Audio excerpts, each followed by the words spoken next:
우리는 지금 주일 오후에 레이기 강의를 듣고 있죠. 지난주에 이어서 오늘은 2장 음식 제사에 대해서 보고자 합니다.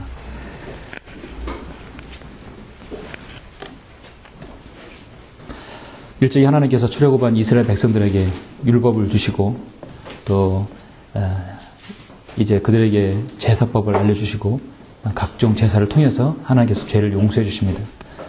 음식 제사를 통해서 하나님께서 주신 그 많은 의미들 또 예표들은 무엇일까요? 오늘날 그 우상 숭배하는 모든 우상 숭배자들도 역시 자신들의 신들에게 숭하는 신들에게 음식 제사를 하죠.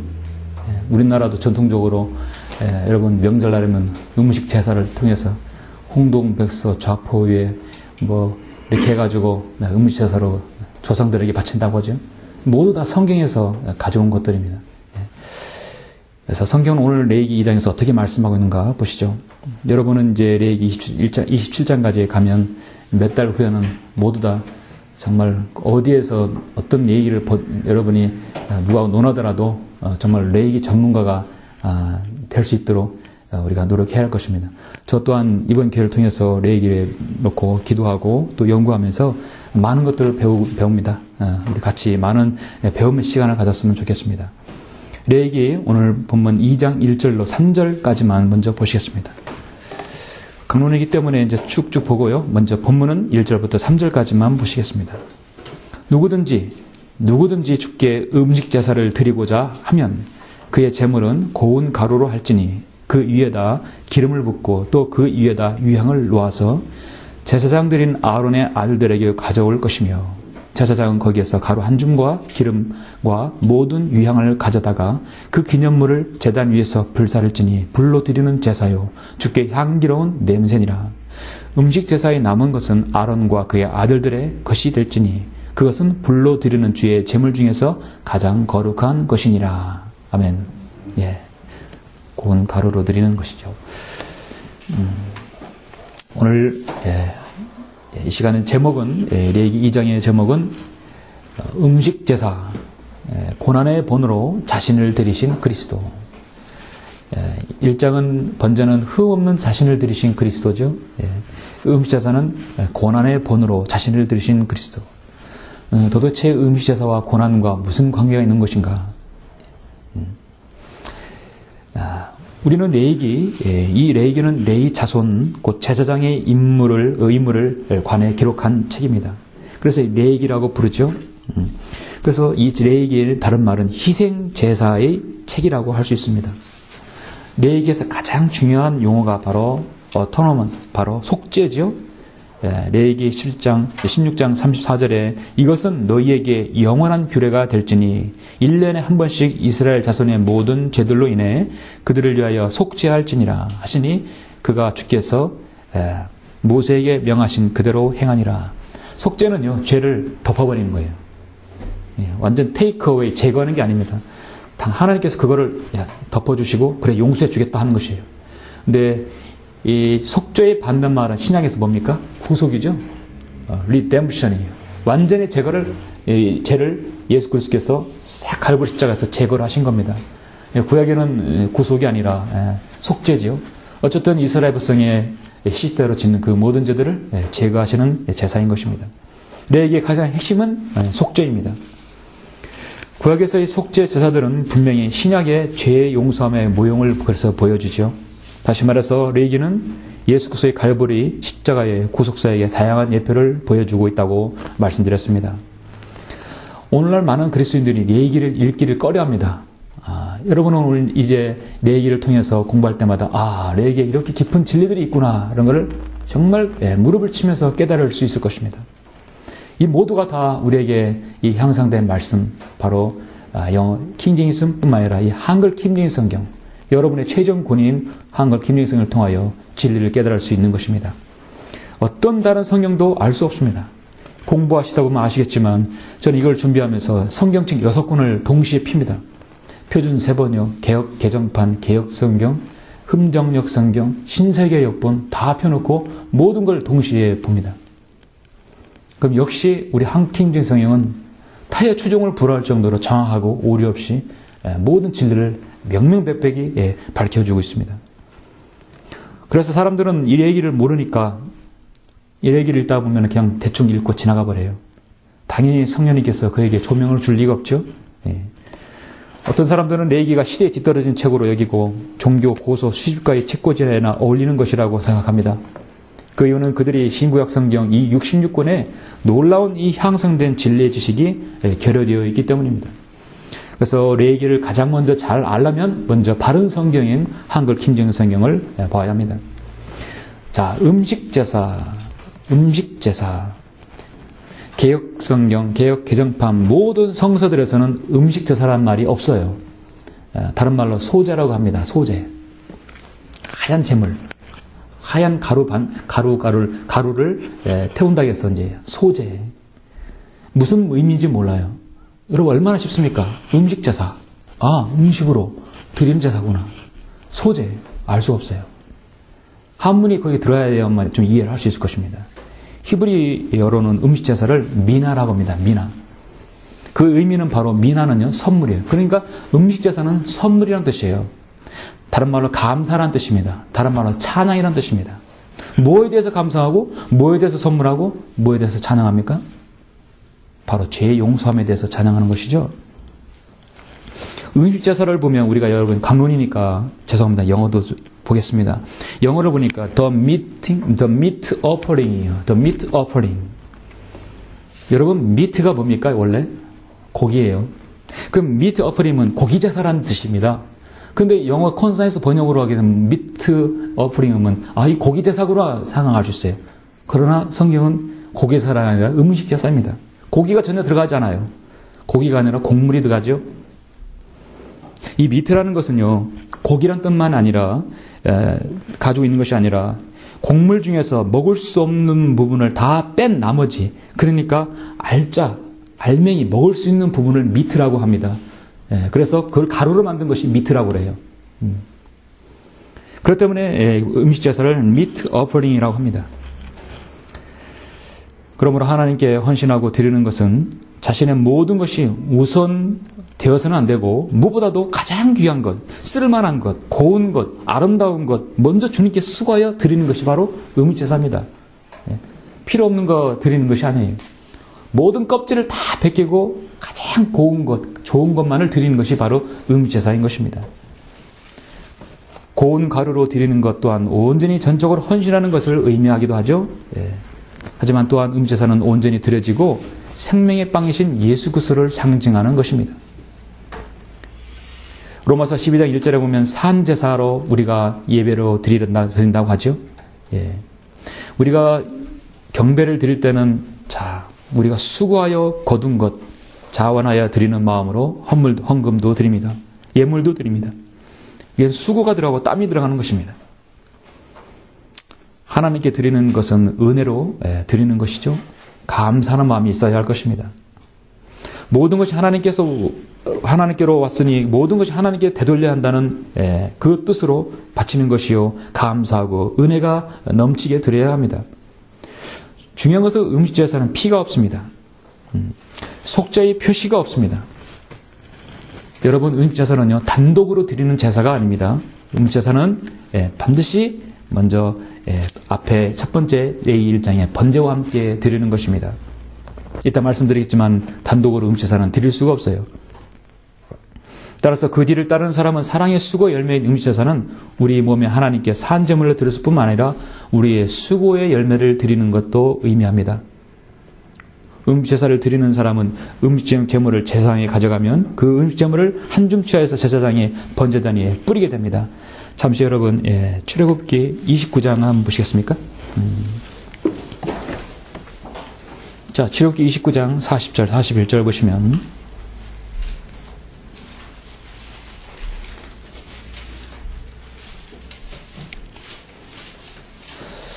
29장 40절 어린 양 한 마리는 고운 가루 10분의 1과 찌운 기름 4분의 1 흰 섞은 것을 더하고 또 술 붓는 제사로 포도주 4분의 1 흰을 더할 것이며 다른 어린 양은 저녁 때 드리고 아침에 음식 제사에 따라 또 술 붓는 제사에 따라 향기로운 냄새를 위하여 주께 불로 제사를 드리니 같이 번제와 함께 드립니다.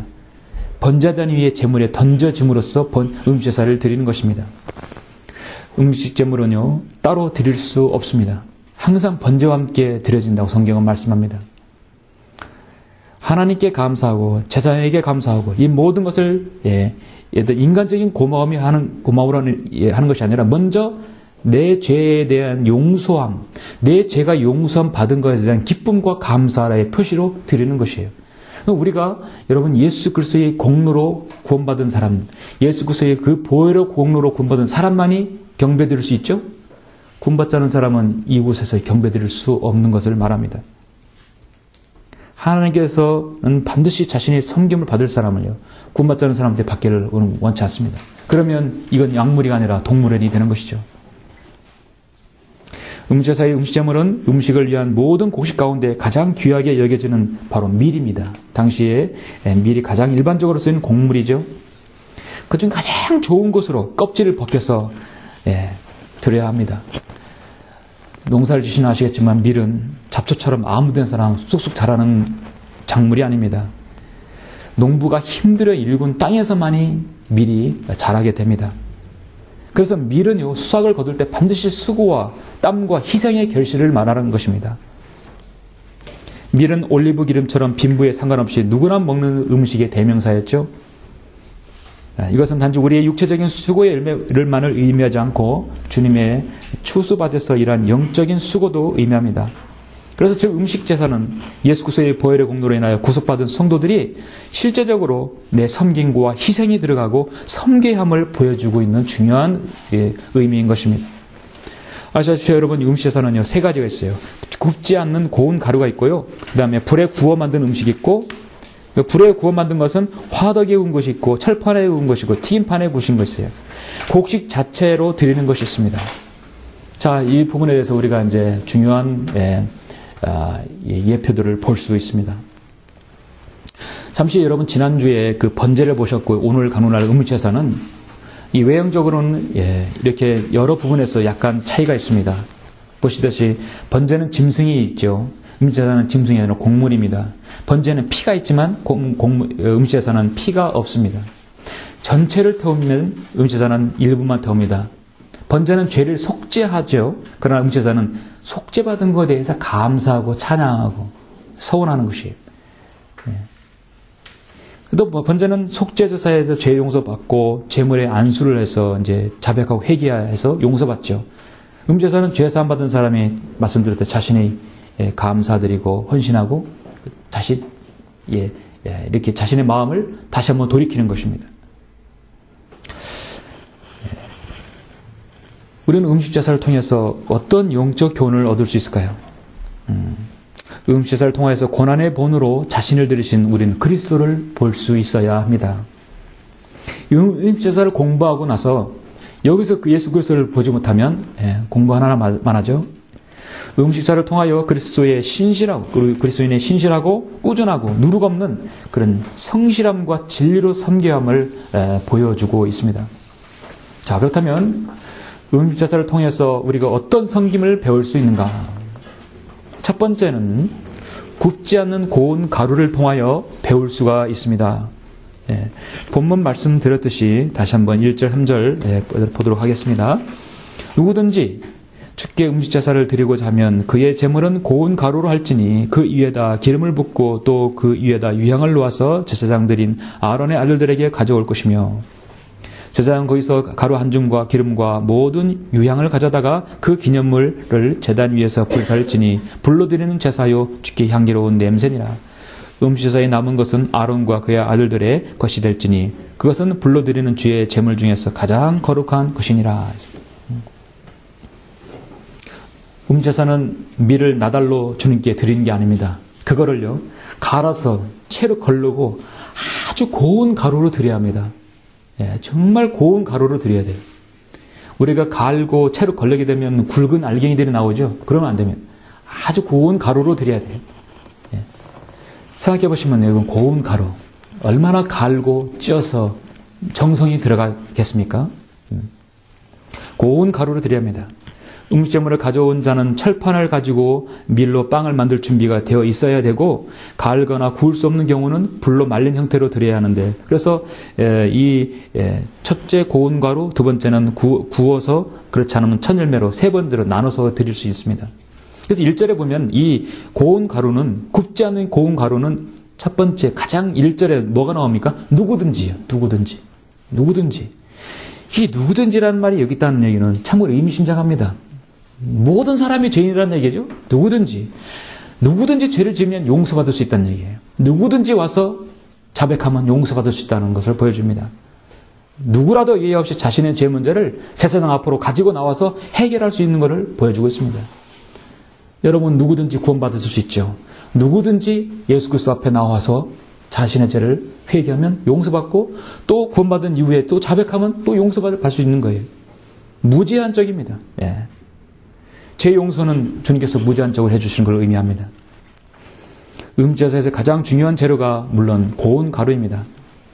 밀을 갈아서 채로 거르고 또 거르고 걸러서 한결같이 고르고 균형 잡힌 우리 그리스도의 성품을 얘기합니다. 여러분, 이 고운 가루를 딱 만져보면 뭘 느껴지십니까? 한결같다는 걸 보여주고 있죠. 순결하다는 걸 보여줄 수 있죠. 온전함을 보여줄 수 있죠.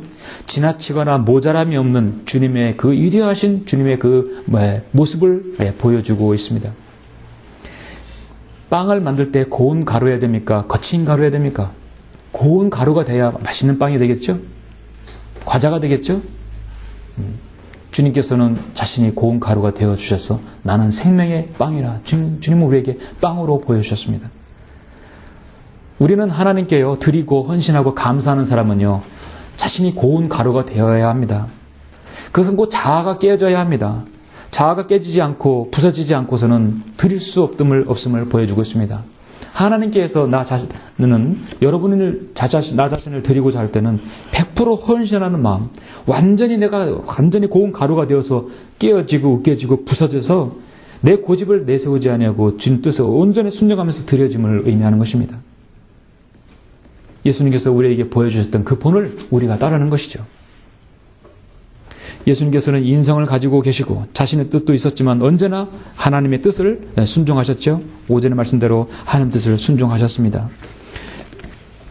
요한복음 6장 38절 39절에 보니까 이는 내가 하늘에서 내려온 것은 네 자신의 뜻을 행하려는 것이 아니요 나를 보내신 분의 뜻을 행하려는 것임이라. 이것이 나를 보내신 아버지의 뜻이니 즉 그분께서 내게 주신 모든 사람을 하나도 잃지 않고 마지막 날에 다시 살리는 것이라. 전적으로 아버지의 뜻을 100% 헌신을 말씀하고 있죠. 정말 고운 가루를 의미하고 있습니다. 그리고 여러분, 여기 고운 가루가 있으면 또 뭐가 있습니까? 중요한 단어가 있죠? 올리브 기름. 기름은 올리브 기름을 말씀합니다. 여러분, 기름을 섞었다 하는 것은 예수 그리스도께서 성령으로 탄생하는 것을 의미합니다. 그리고 그 기름은 성령의 예표죠. 여러분 기도하실 때 이 설교에 기름 부어주십시오. 이 말씀에 기름 부어주십시오. 여러분, 또 기름은 성령님은 조명을 말씀하고 있죠. 성막에서 제사장과 성막 안에서 촛불을 켤 때요, 그 기름은 올리브 길이었습니다. 올리브 기름으로 불을 켰을 때 그 조명으로 인해서 밝아지죠. 여러분은 성령님을 통해서 조명을 얻을 수 있죠? 맞습니까? 내주신 성령님 아니면 여러분 그 조명을 얻을 수 없습니다. 중요한 의미입니다. 또 반드시 있어야 하는 것이 뭐냐면 유향입니다. 유향. 유향은요, 당시 유향나무에서 추출한 수지질의 나무 진으로 이를 말려가지고 두루두려서 얇게 만든 뒤에 이제 얇게 만들어서 불에다 던지면은 향기로운 냄새를 발산하는 것입니다. 단 이 유향은 제물에 썩지 않고 제물의 향기가 풍기기 하기 위해서 제단에서 한참 이 제물이 불사를 때 그 유향을 샥 뿌리는 거예요. 그러면 향기가 타면서 향내가 나오는 것입니다. 바로 그리스도의 향기를 보여주고 있죠. 고린도후서에서 주님께서는, 사도 바울은 항상 우리를 그리스도 안에서 승리하게 하시고 또 어느 곳에서 우리로 하여금 그분에 관한 지식의 향기를 나타나게 하시는 하나님께 이제 감사노라.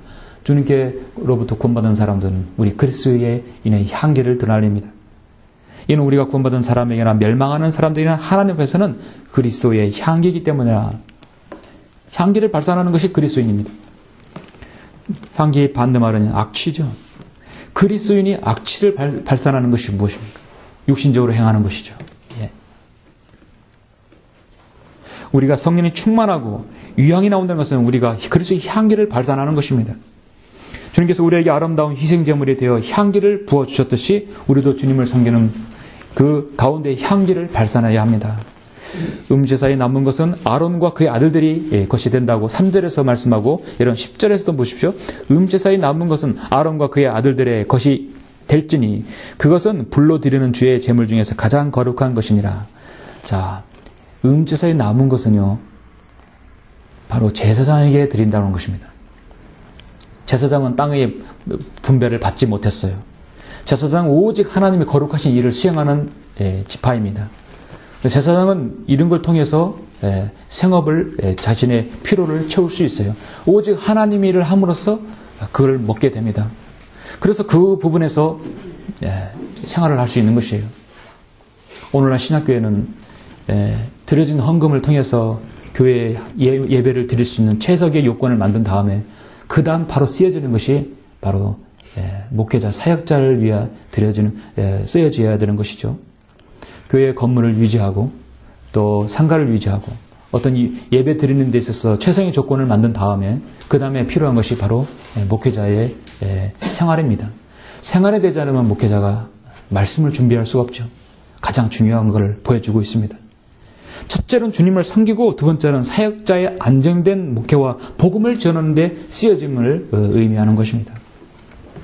믿으시죠, 여러분? 예. 제사를 통해서 어떤 섬김을 우리가 배울 수 있는 것인가? 두 번째는 구워 만든 음식을 통하여서 배울 수 있습니다. 자, 아까는 여러분 고운 가루로 들었죠? 이번에는 그 고운 가루를 구워 만든 음식을 통하여서 배울 수 있습니다. 여러분 4절부터 10절까지 보시겠습니다. 내가 화덕에 구운 음식제사에 헌물을 가져오려면 고운 가루에 기름을 섞어 만든 누룩 없는 과자나 기름 바른 누룩 없는 전병으로 드릴지니라. 내 헌물이 철판에 구운 음식 제사라면 누룩 없는 고운 가루에 기름을 섞어 여러 조각으로 나누어 그 위에 기름을 부을지니 그것이 음식 제사니라. 내 헌물이 튀김판에 구운 음식이라면 고운 가루에 기름을 섞어 만들지니라. 너는 이것들로 만든 음식물을 주께 가져와서 제사장에게 줄 것이요 제사장은 그것을 제단으로 가져와서 그 음제사에서 기념물을 취하여 제단에서 불사를 지니 그것이 불로 드리는 제사요 주께 향기로운 냄새니라. 제사에 남은 것은 아론과 그의 아들들의 것이 될지니 그것은 불로 드리는 주의 제물 중에서 가장 거룩한 것이니라. 마찬가지 구워 만든 음식이 나머지는 제사장의 몫입니다. 자, 구워 만든 음식은 4절에서 화덕에 구운 음식제사가 있고 5절에서 철판에 구웠고 또 튀김판에 구운 음식제사 세 가지가 있습니다. 여러분, 불은 일단 연단을 의미합니다. 고난을 의미합니다. 불은 고난을 의미하죠. 우리 주님께서는 시험 받으셔서 고초를 당하시고 질고를 당하십니다. 화덕은 눈에 보이지는 않는 고난을 의미하고 주님의 그 내면적인 혼의 고뇌를 볼 수 있습니다. 주님은 얼마나 많은 주님은 겟세마네 동산에서 제자들을 데리고 기도하였지만 제자들은 그 눈꺼풀이 무거워서 주님의 기도하는 것을 그들은 지켜보지 못하고 그냥 잠만 자고 있었습니다. 주님은 온 인류를 구속하기 위해서 그 무거운 그 사역을 주님은 다 이루시기 위해서 주님은 밤이 맞도록 기도하고 계십니다. 얼마나 그 혼의 고뇌 가운데 있었을까요? 네. 주께서 나가시어 늘 하시던 대로 올리브 산으로 가시니 제자들도 주를 따라가더라. 그곳에도 자가여 그들에게 말씀하시를 시험에 들지 않도록 기도하라 하시고 그들로부터 돌을 던지면 닿을 만한 거리로 물러나서 무릎을 꿇고 기도하시며 말씀하시를 아버지시여 원하시면 이 잔을 내게서 옮겨 주옵소서. 그러나 내 뜻대로 하지 마옵시고 아버지의 뜻대로 하옵소서라고 하시더라. 그때 한 천사가 하늘에서 주께 나타나 힘을 돋우어 주더라. 주께서 고뇌 속에서 더욱 간절히 기도하시니 그의 땀이 큰 핏방울처럼 되어 땅에 떨어지더라. 얼마나 고뇌 가운데 기도하셨습니까? 됐습니까? 의학적 용어로는 이 땀이 큰 핏방울처럼 떨어지는 것을 헤마티스 로시스라고 합니다. 극도의 정신적인 압력으로 인해서 모세혈관이 땀샘을 통해서 터져나와 땀과 피가 같이 섞여 나오는 것을 의미합니다. 이것이 있게 난다면 극도로 쇠약해지고 기력을 회복할 수 없을 정도로 된다고 합니다. 우리 주님께서 그렇게 고뇌 가운데서 기도하셨어요. 주님이 그 불에 구운 것, 화덕에 굽고 철판에 굽고 튀김판에 구운 그 고난을 의미하셨다는 것입니다. 철판은 더 분명하게 드러난 고난을 말씀하고 마태복음 27장에 제시되고 있죠. 그리고 튀김판은 더 극렬한 십자가의 질고를 의미합니다.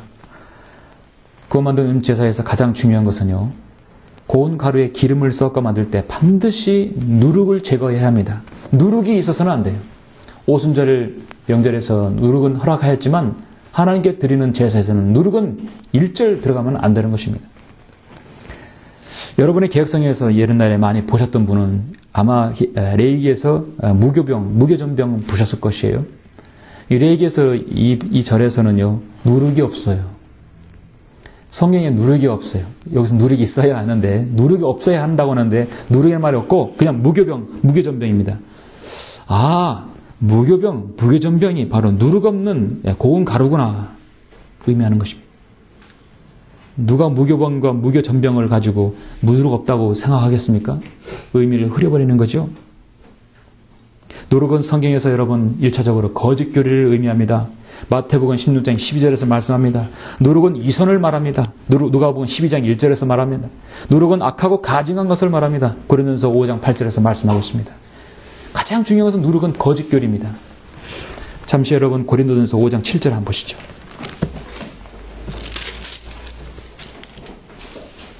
5장 7절 8절 보시면 그러므로 묵은 누룩은 떼어나 버리라. 그래야 너희가 누룩을 넣지 않는 새 반죽이 되리라. 우리의 유월절 양이신 그리스도께서 우리를 위하여 희생되셨으므로 우리가 그 명절을 지키되 묵은 누룩이나 또 악하고 가증한 누룩도 말며 오직 누룩 없는 성실과 진리의 빵을 가지고 지키자. 아멘. 여러분은 누룩 없이 신실하게 지금 이 거짓 교리 없이 주님을 섬기고 있는 것입니다. 여러분 최상의 섬김이라고 저는 자부합니다. 또한 여러분 구운 음식 제사에서 들어가지 말아야 할 것이 누룩 말고 반드시 들어가지 말아야 할 것이 있는데 그 뭐냐면 바로 꿀입니다. 보통 과자는 꿀에 발라먹으면 맛있다고 생각하죠. 근데 꿀은 들어가서는 안 됩니다. 설탕이나 꿀을 불에 태우면 일단 끓음이 많이 나오고 냄새가 나죠. 탄내가 납니다. 썩지 말아야 할 것은 꿀입니다. 꿀은 혀에 얼마나 달콤합니까? 그러나 여러분 꿀을 많이 먹으면 건강에 해친다는 사실을 아시죠? 잠언 25장 27절에 뭐라고 기록되냐면 꿀을 많이 먹는 것은 좋지 않듯이 사람이 자신의 영광을 구하는 것도 영광스럽지 못하니라. 꿀을 많이 먹는다, 꿀을 넣는다는 것은 자신의 영광을 구한다고 성경은 말씀하고 있습니다. 꿀을 먹는다는 건 자신의 영예를 구하는 것이고 세상의 육신의 정욕이나 안목의 정욕이나 이 생의 자랑을 구하는 것이 바로 꿀을 넣는 것입니다. 사람이 꿀을 많이 먹게 되면 안목의 정욕, 육신의 정욕, 이 생의 자랑에 빠지게 되어서 마귀의 공격에 빠지게 됩니다. 또한 꿀은 누룩과 같이 발효를 시키는 데 쓰이기 때문에 절대로 안 돼요. 꿀은 천연 감미료에 불과하며 열에 가면 좋지 않는 냄새와 함께 금지되어 있습니다.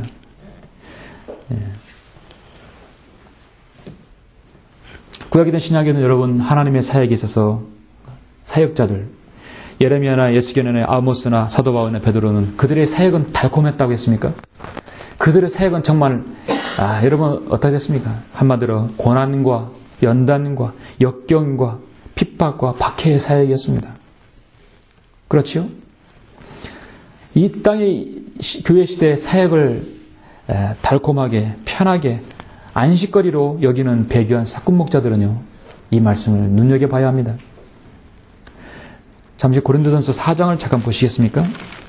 대표적으로 사도 바울은요, 이 땅에서 편하게 사역하고 복음도 안 전하고 겉만 번질만 돼서 세상 유행 가수들을 데려다 놓고 노래하는 것들, 여러분 그건 사역이 아닙니다. 그건 동물원에서 그냥 노는 것이에요. 교회 놀이하는 것입니다.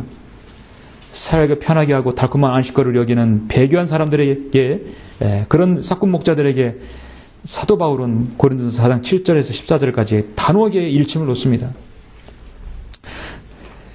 고린도서 4장 7절 14절 7절 보시면 이게 바로 사도 바울의 일명 조소라 하고 하나님의 빈정거림, 하나님의 조소요 사도 바울의 빈정거림이라고 할 수 있죠. 누가 너를 구별시키느냐? 내가 가지고 있는 것 중에 받지 않는 것이 무엇이냐? 이제 내가 받았다면 어찌하여 받지 않는 것처럼 자랑하느냐? 이제 너희는 배부르고 부유해졌으며 우리 없이도 왕들처럼 통치했으니 내가 하나님께 바라는 것은 너희가 통치하게 되려는 것이라. 우리 또한 너희와 더불어 통치하리로다. 사도 바울은 역설적으로 지금 그들의 행태를 꼬집고 있습니다. 하나님께서 우리 사도들을 죽이기로 정해놓은 자같이 맨 마지막에 두신 것으로 내가 생각하노니 우리로 세상과 천사들과 사람들에게 구경거리가 되게 하셨습니다. 우리는 그리스도를 위하여 어리석은 자들이지만 너희는 그리스도 안에서 현명하도다. 우리는 약하지만 너희는 강하고 너희는 존귀하나 우리는 비천하도다. 지금 이 시간까지 우리는 줄이고 목마르며 헐벗고 매맞으며 정책 없고 우리 손으로 일함으로써 수고하고 욕을 먹으면 축복하고 박해를 받아도 참으며 비방을 받아라 권면하고 세상에 쓰레기같이 되며 지금까지 만물의 찌꺼기가 되었도다. 내가 이런 것을 쓰는 것은 너희를 부끄럽게 하려는 것이 아니요 다만 나의 사랑하는 아들들같이 너희를 훈계하라는 것이라 했습니다. 당시 사도 바울은 고린도 교회에 이렇게 질타했죠. 이건 오늘날 모든 편하게 사역하는 자들에게 질타하는 사도 바울의 조소인 것입니다. 그러면 꿀은 들어가서는 안 되는 것이죠. 음제사를 통해서 어떤 성경을 배울 수 있습니까? 세 번째는 곡식 자체, 고운 가루도 아니고 구운 것도 아니고 그 곡식 자체를 드림으로 배울 수 있는 것이 있습니다. 그것은 여러분 레위기 자 계속해서 여러분 12절에 보시겠습니다.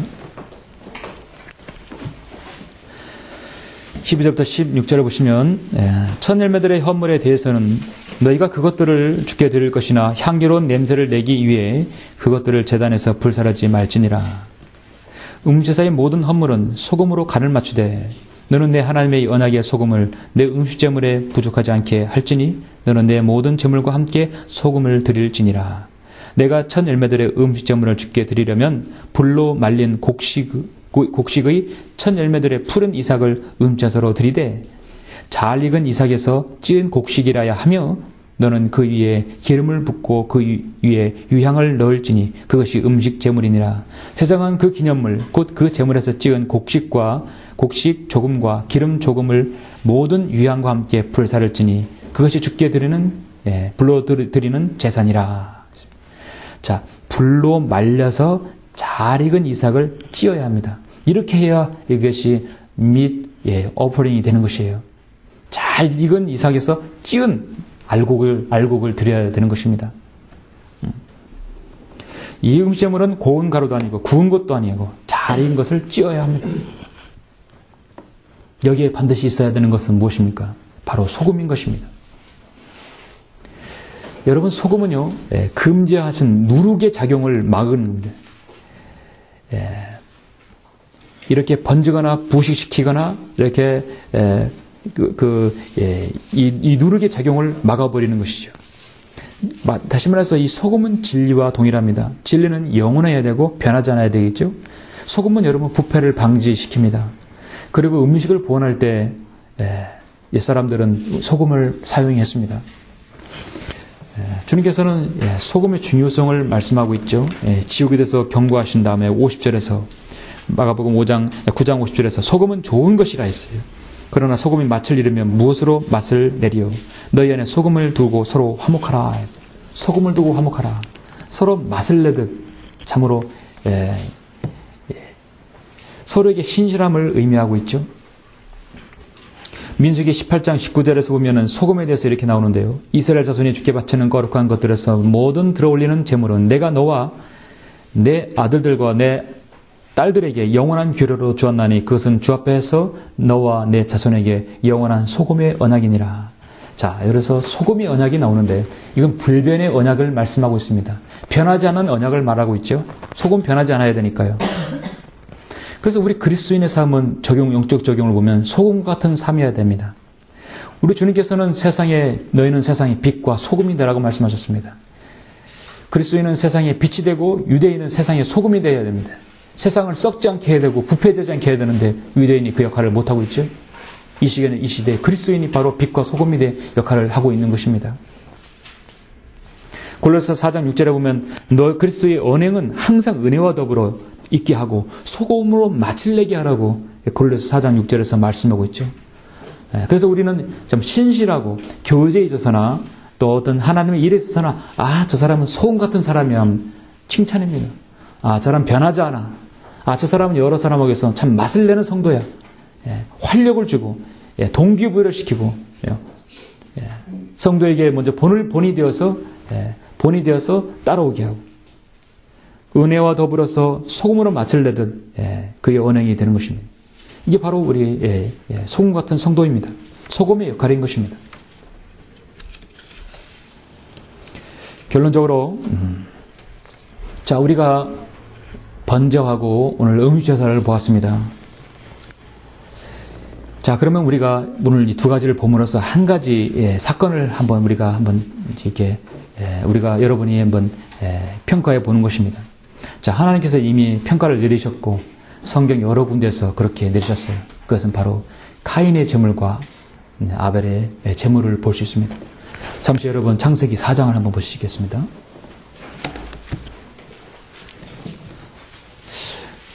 하나님께서는 카인의 제물을 거절하셨고 아벨의 제물을 바쳤다는 것은 여러분 모두가 아시죠?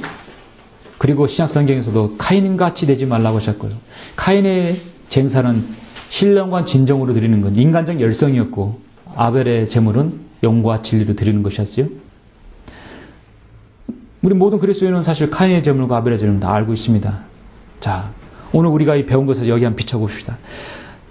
창세기 4장 1절 아담이 자기 아내 이브를 알았더니 그녀가 임신하여 카인을 낳고 말하기를 내가 주로부터 남자를 얻었다 하니라. 그녀가 또 카인의 아우 아벨을 낳았는데 아벨은 양치는 자였으나 카인은 땅을 경작하는 자였더라. 시간이 흐른 후 카인은 땅에서 나는 열매를 가져와서 주께 제물로 드렸고 제물로 드렸어요. 무엇을 드렸을까요? 아벨도 자기 양떼 가운데 첫 배 새끼들과 그 살찐 것을 가져왔더니 주께서 아벨과 그의 제물을 받으셨으나 카인과 그의 제물은 받지 아니하셨더라. 그러므로 카인이 몹시 경노하고 안색이 변하더라. 주께서 카인에게 말씀하시는 내가 어찌하여 경노하느냐? 어찌하여 내 안색이 변하느냐? 내가 바르게 행하면 받아들여지지 않겠느냐? 하나님께서 말씀하시는 거예요. 내가 바르게 행하면 받아들여지지 않겠느냐? 내가 바르게 행하지 아니하면 죄가 문 앞에 엎드리니라. 죄의 욕망이 내게 있으니 너는 죄를 다스릴지니라 하시니라. 결국 카인은 아벨을 시기로 했어요. 달려들어서 그를 죽였죠. 왜 하나님께서 카인의 제물을 받지 않으셨을까요? 했을 때 여러분은 답변은 뭐라고 합니까? 가장 성경적인 답변이 무엇입니까? 오늘 내 얘기를 공부하신 분은 알 수 있어요. 물론 우리는 카인의 제물은 인간의 방편으로 드린 제사였고 아벨은 하나님이 원하시는 제사였다. 우리가 제사를 통해서 이와 연관지어서 이 제사를 한번 보십시오. 이 저희들의 제물을 보십시오. 카인은 무엇으로 드렸습니까? 번제 없이 땅의 소산으로 음식제사를 드린 거예요. 첫 열매를 드린 거죠. 자기가 경작했던 것 첫 번째를 드렸어요. 세 번째 제물을 음식제사를 드린 거였습니다. 번제 없이 땅의 소산으로 제사를 드렸어요. 한마디로 음식제사를 드렸고요. 아벨은 첫 배 새끼들과 그 살찐 것들을 드렸습니다. 한마디로 최초의 번제를 드렸던 것입니다. 하나님은 아벨의 제사를 받았지만 카인의 제사는 안 받았어요. 왜냐? 그렇다면 음식제사가 잘못된 것인가? 그렇지 않습니다. 음식제사는 바르게 드렸어요. 그렇지 않습니다. 바른 제사였습니다. 그런데 문제는 뭐냐면 번제 없는 음식제사는 무용지물이라는 뜻입니다. 하나님께서는요, 번제 없이 음식제사를 단독으로 드리는 걸 원치 않습니다. 하나님께서는 구원받지 않은 사람이 영과 진리로 경배드린다고 하고 거짓말하는 걸 받지 않으십니다. 하나님께서는 갈보리 십자가에서 예수 그리스도의 보혈로 구원받지 않은 사람을 자신이 헌신하고 경배하고 돈을 내고 뭘 하고 아무리 드려도 하나님께서는 그건 받지 않으신다는 것이에요. 먼저 번제 제물이 되신 예수 그리스도의 갈보리 십자가의 보혈이 흘려져야 합니다. 그리고 재용선 받은 성도의 섬김이 있어야만이 하나님께서 그 섬김을 받으시는 것입니다. 믿으시죠? 예. 피 피의 효력으로 죄사함을 받은 사람만이 하나님께서 그 사람의 감사와 충성과 헌신과 의로운 삶의 그 음식 제사를 하나님께서 흠양하시는 것입니다. 이것이 바로 향기로운 제물인 것입니다. 이 바로 하나님께서 원하시는 제사였어요. 자, 여러분, 이와 같이 음제사의 원형이신 그리스도를 얼마나 아름답게 여러분 예시해주고 있습니까? 그리스도의 섬김에 대해서의 정도를 보여주고 있습니다. 한 주면 미리 고운 가루가 되려면 갈아져야 합니다. 그것은 그리스도께서 갈보리 맷돌에서 갈아지신 밀로서 성령의 기름을 받으셨고 소금으로 썩지 않게 되셨으며 거룩한 생명의 유향이 뿌려진 음식 제물이 되어주신 것입니다. 그리고 생명의 빵이 자신이 되어주셨어요. 예수께서 그에게 말씀하시를 내가 생명의 빵이라. 내게 오는 자는 결코 배고프지 아니하며 또 나를 믿는 자는 어느 때나 결코 목마르지 아니하리라. 요한복음 6장 48절에서 나는 그 생명의 빵이라 했습니다. 우리 주님께서 생명의 빵이 되어주시기까지 갈보리 십자가에서 얼마나 그 고난을 당하셨습니까? 주님은 그렇게 고난의 본을 보이셨고 드리신 것입니다. 오늘 우리가 음제사에서 볼 수 있듯이 우리 주님의 사역에는 누룩이나 거짓이나 위선이나 악함이나 가증스러움이나 꿀처럼 좋지 않은 냄새를 내거나 사역의 달콤함을 보여주지 않았습니다. 주님의 사역은 고난의 사역 그 자체였습니다. 요한복음 12장 24절 읽고 마치겠습니다.